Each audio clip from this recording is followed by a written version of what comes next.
So yes, let's get right to it. The A74 does overheat, but I have a workaround that works for me, so let's get to it.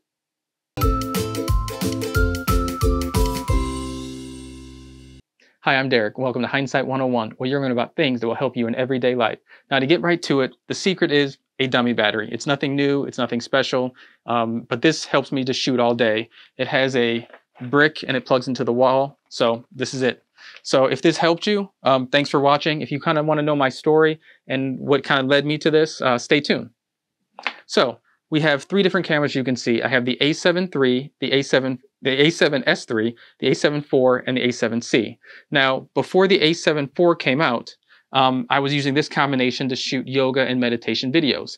The A7 III was in a teleprompter, so it was kind of covered up with the cloth, so relatively got relatively warm. The A7C was open, just on a monopod, and it had a monitor. And then I had the Anton Bauer connected to this, and then I had a anchor battery connected to the A7S III.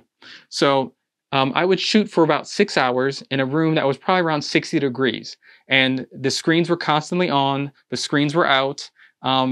This was also connected to a Ninja 5, but these would go all day, screen on, no overheating warning or issues whatsoever.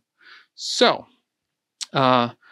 same situation, I got rid of the A7C and started using the A7 IV. Same configuration, I'd have the external monitor on top, I'd have the Anton Bauer battery pack plugged in with the battery inside of it, I had the screen out and the door open sometimes, and I'd get about 2 hours, and pretty much 2 hours on the dot, it would show the overheating warning.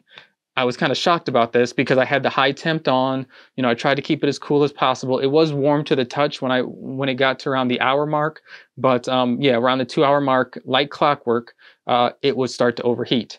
So then I had to try different scenarios, and ultimately in the end, the dummy battery was the one that saved it. And I kind of speculate that it's because of this is downsampled from what, 7K to 4K, and then the only other camera that I had do that was the A6300, and that was downsampled from I think 6 or 5K to 4K, and that one would overheat after a while.